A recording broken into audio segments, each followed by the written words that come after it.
I'll leave it at that, and maybe we can have a little conversation about that and see what people want to share. And Are we in the produce aisle or the dairy aisle? uh, we're in the meat and potatoes aisle, Mark.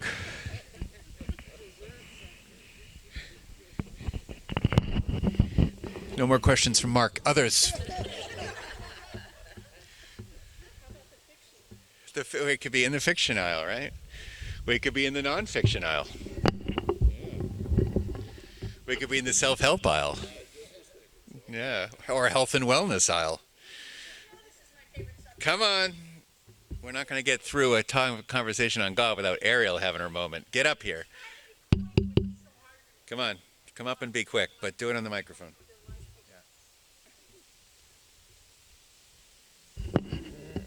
First, Steve, I just have to express the affection that I felt for you.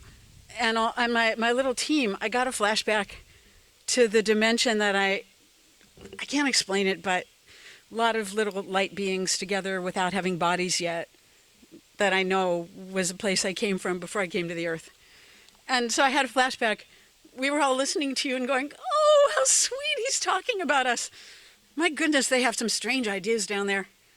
And then we were reminding each other, no, wait, but we're going there and we come back from there and we're going to be some of those people with the same strange ideas. So let's have a little humility in this group.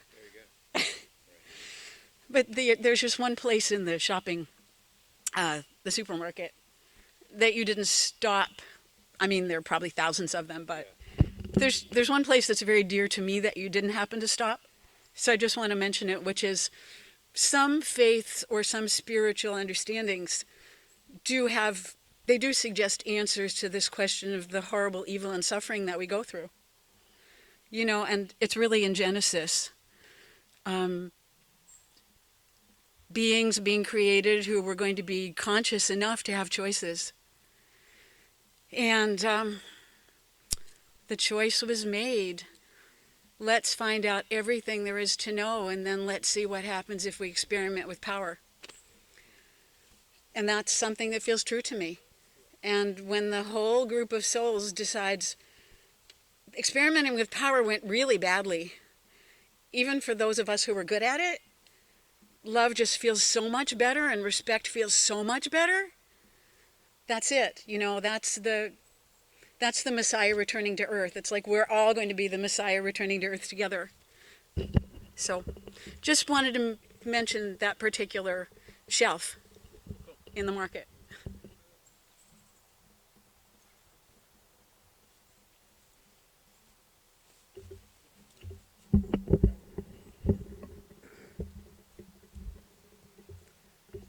On the very good chance that we won't meet in the fall, which is my favorite time to tell you about my favorite subject, miracles,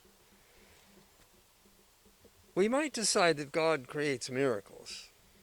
So I invite you all to look around where you are in your chair on the grass and find an acorn or two and take it home with you.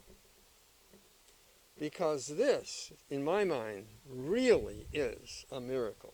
How can this turn into that? Yeah. It really is.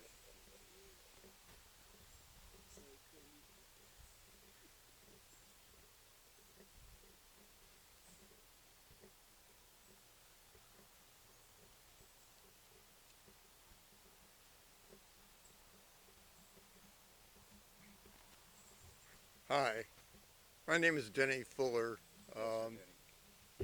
Hi, my name is Denny Fuller. I was, what? Oh, hi, thank you. And I was once described, not at this church, but at another church, a Christian church, as one of the, just a summer person. My response was, I'm not just a summer person, I'm a gay white male. And that person never referred to me again as just a summer person. But what I thought of, what I was thinking of today during part of Steve's description, many descriptions, comprehensive descriptions of God, is what the 18th, early 19th century poet Alexander Pope defined as poetry. And his definition or his description of poetry was what's oft thought but ne'er so well expressed. That's what I think of when I listen to this comprehensive, extensive, multiple faceted description of God, ne'er so well expressed. So thanks, Steve. I think it's a good lesson.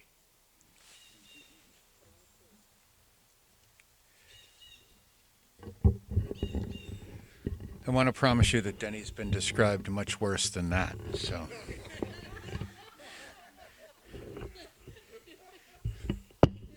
and that was just this morning. So, anyone else?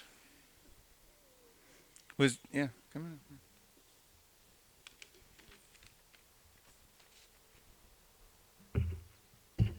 on. Hello, I'm Kevin McVeigh, for those who I haven't met. Jean-Paul Sartre famously said, "Hell is other people," which is kind of a frightening thought. Although this morning I'm having an even more frightening thought, which is God is other people. And I don't know that's true. I'm just saying, oh my God, if that's true, we're in trouble. I grew up traditional Roman Catholic and went to a Catholic college, which helped me to exit being a practicing Catholic. We were required to go to Mass every day. This is Holy Cross College in Worcester. We were required to go to Mass every day, Monday through Friday at 7 o'clock, and attendance was taken. We were not required to go to Mass on Sunday, because that's the obligation of Catholics anyway. And so apparently there was something in church law that says you can't require people explicitly or punish them for not going to Mass on Sunday. That's their own problem with God. However, since attendance was not taken on Sunday, I found that there were people who were not going to church on Sunday who were at this Catholic college. And that was considered, I believe, in certain circles as a mortal sin.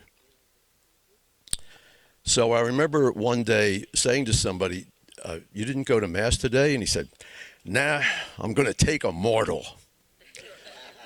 And I realized that maybe he had the right approach.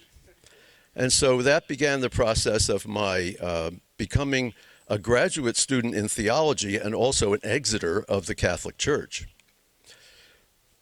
When I studied theology and beyond into transpersonal psychology and other areas, there was a wonderful article that was written in the first issue of the Journal of Transpersonal Psychology sometime in the 70s.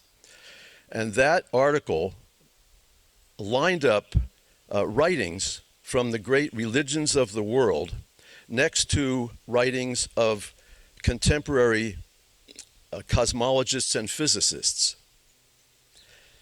And they pointed out that in showing these excerpts to a variety of people, including you who are now reading this journal, see if you can tell which are the religionists and which are the physicists. It was impossible. Contemporary cosmologists and astrophysicists are describing a world that is identical to the world that traditions have usually described. It's just a matter of how you name it. These are kind of like just disjointed thoughts, but I think the other thought that goes through my mind listening to this is that I consider myself an agnostic. I don't think that the answer can be finally answered. Thank you. I don't think the answer can be set in any final way, but the question, I think, isn't whether you're an agnostic or a believer, but the question is, are you open to new experience? Are you open to your current beliefs being upended? Are you open to surprise? Was it the guy who wrote Narnia, C.S. Lewis, talked about being surprised by joy. The question is, can you be surprised? Are you open to life and to experience and the unknown in such a way that it's never just, okay, I've settled that. The hell with that question. Now I'll go on to live the rest of my life. Or is it a little bit like moments of uncertainty and investigation and exploration, so that it's not unreasonable to read the words of Francis Thompson in The Hound of Heaven. He chased me down the nights and down the days. He chased me down the labyrinthine ways of my own heart. That was his experience. And he's not saying God exists, but something, I'll call it the Hound of Heaven, something's chasing me into the deepest part of my own heart.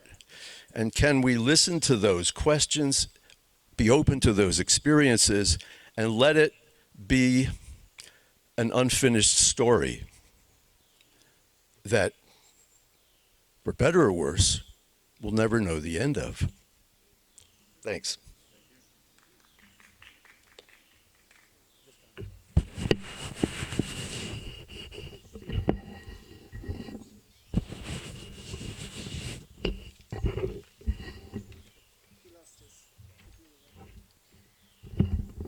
I'm Ginger Carson, and I'm Kevin's wife. And I come from as much a different background as possible. My parents were both atheists. My father was a scientist, and my mother had been overchurched by the High Episcopalian Church, so that by the time each of them were in their teens, they had it. My father's father was a Presbyterian minister. So my brother and I were raised by atheists. I have rather proudly called myself an atheist for most of my life. So in a way, Kevin and I have reached the same point, coming from completely different places. And I find myself often in a situation of surprise, questioning, not questioning God, whatever the hell that is. I mean, that's a concept I simply can't take in any way, shape, or form. But the mystery, the mystery, the transformation that we see in individuals, as Steve and Denny said in the acorn, and Michael. I mean, it's just, think about a butterfly and how that transition happens. If we aren't growing all the time, if we aren't learning all the time, why live? And I just out of my own continual surprise, I just wanted to share that Kevin and I, coming from those different places, managed to come to the same place. Thanks.